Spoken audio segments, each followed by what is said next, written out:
meu nome é Márcia Jamile e eu sou administradora do site Arqueologia Egípcia. E nesse vídeo eu falarei para vocês sobre o deslocamento dos templos de Abu Simbel para um novo lugar a salvo das águas do Nilo.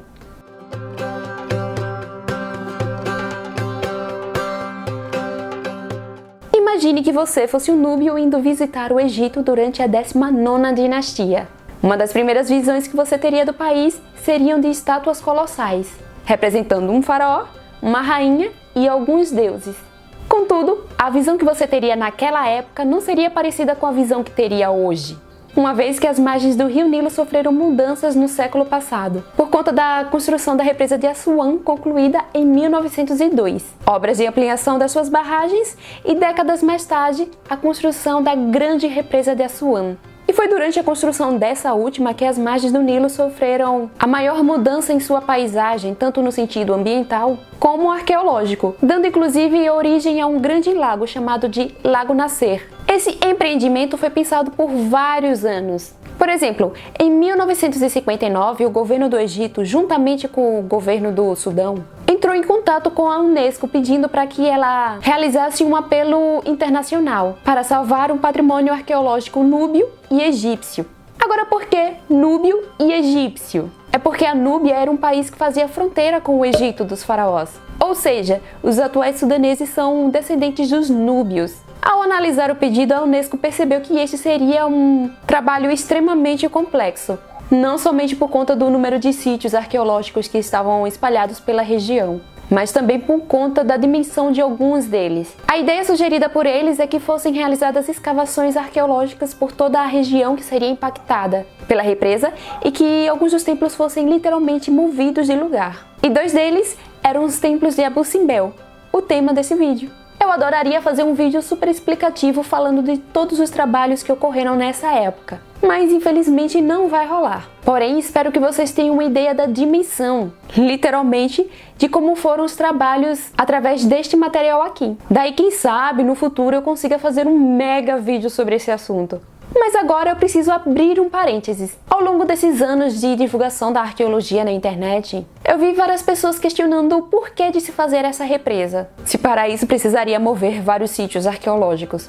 Bom, gente, infelizmente a gente não pode parar de procurar por melhorias para a população por conta de sítios arqueológicos. É claro que eles são extremamente importantes, mas o bem-estar das pessoas também. Entretanto, obviamente, nós não podemos ignorar que existe uma história ali. É por isso que existe o que chamamos aqui no Brasil de resgate arqueológico. Daí, por exemplo, uma empresa vai construir uma longa rodovia ou uma hidrelétrica. Na parte do licenciamento ambiental, a arqueologia deve ser incluída justamente para registrar e trabalhar nos possíveis sítios arqueológicos que possam ser encontrados. Caso contrário, esses lugares seriam destruídos e a gente nem ia saber de sua existência.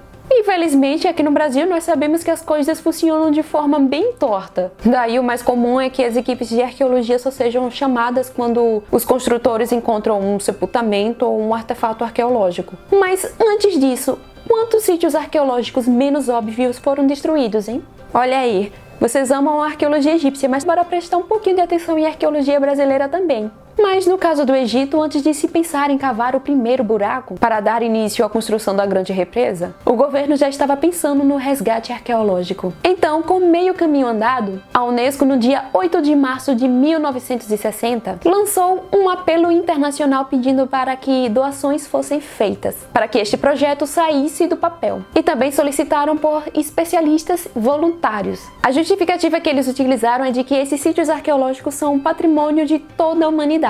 Bem, as primeiras equipes a trabalhar foram justamente as de arqueologia, e os trabalhos revelaram tanto ocupações provenientes das antigas civilizações núbia e egípcia, como as das sociedades da era cristã e islâmica. E concomitante, alguns templos começaram a ser mudados de lugar. Isso em um trabalho de cooperação entre o Egito e outros países. Entretanto, é preciso salientar que nem todos os templos dessas regiões foram salvos, por conta de limitações técnicas e financeiras. Porém, de todas essas edificações, 3 foram deixadas por último: o templo de Philae e os 2 templos de Abu Simbel. Isso porque eles requeriam projetos muito especiais, sem contar que seriam também os mais caros. Os gastos com Abu Simbel, por exemplo, chegaram na casa dos 4 milhões de dólares naquela época. Nas cotações dos dias de hoje, pode incluir aí mais alguns zerinhos. No final, para cobrir todos os gastos, 48 países precisaram doar dinheiro.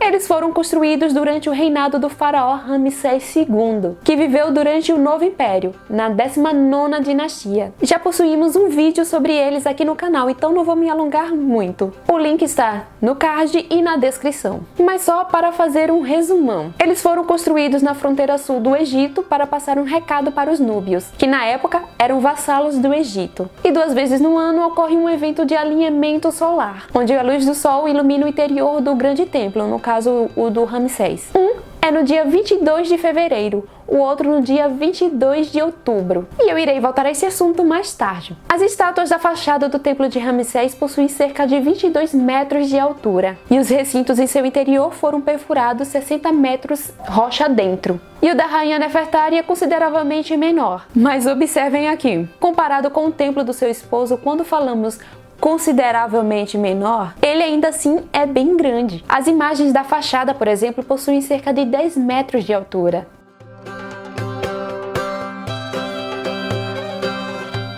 Os trabalhos tiveram início em 1964. Para tal, um muro de contenção foi erguido para proteger as estruturas da elevação das águas do Nilo. Andaimes foram utilizados para segurar as paredes e os tetos, e corredores de alumínio foram construídos dentro dos edifícios para manter a estrutura firme e permitir o acesso ao seu interior. Depois, os templos foram cortados em grandes pedaços de blocos de pedra. É exatamente isso que você ouviu. Ele foi cortado tal como nós fazemos com um bolo, por exemplo. E cada pedaço foi catalogado, porque a ideia era remontá-los em seu novo lar, tal como um quebra-cabeças. Ao total foram cortados entre 1036 a 1050 blocos, cada um pesando entre 7 a 30 toneladas. Os trabalhos de corte acabaram em 1966. Então, todos os pedaços foram levados para o seu novo lar, 60 metros colina acima, onde foram remontados seguindo a mesma orientação utilizada pelos antigos egípcios,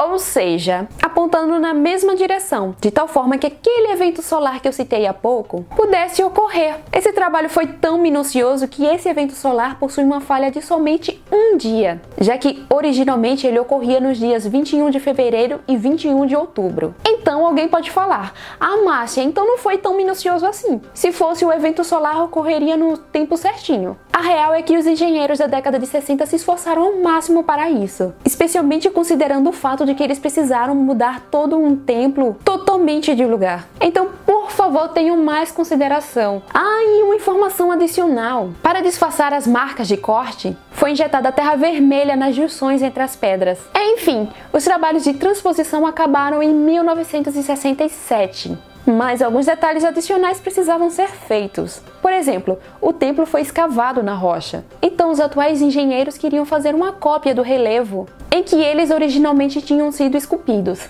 Para tal, cada templo foi coberto por cúpulas feitas com concreto armado. Pois é, muitos dos visitantes que visitam esses lugares hoje em dia nem imaginam que sob as estruturas construídas na época de Ramsés II estão essas cúpulas que, óbvio, foram cobertas por areia e rocha, moldadas para parecer com o local original onde um dia eles estiveram. Esses trabalhos de assentamento das cúpulas e modelamento da paisagem duraram até 1968. E para comemorar o fim da transposição, no dia 22 de setembro deste mesmo ano, uma cerimônia solene foi realizada no local. Essa transposição dos templos de Abu Simbel é considerada um tesouro em termos de trabalhos desse tipo, dado ao seu grande sucesso. É tida também como um exemplo de colaboração internacional, com a finalidade de preservar sítios arqueológicos. E é isso aí! Se você gostou desse vídeo, deixa o seu curtir, e caso ainda não seja inscrito no canal, não deixa de se inscrever. Abu Simbel não vai afundar se você se inscrever. Se inscreva, por favor, não custa nada. E não deixe de me seguir nas redes sociais. E obrigada por assistir esse vídeo, e continue acessando o site.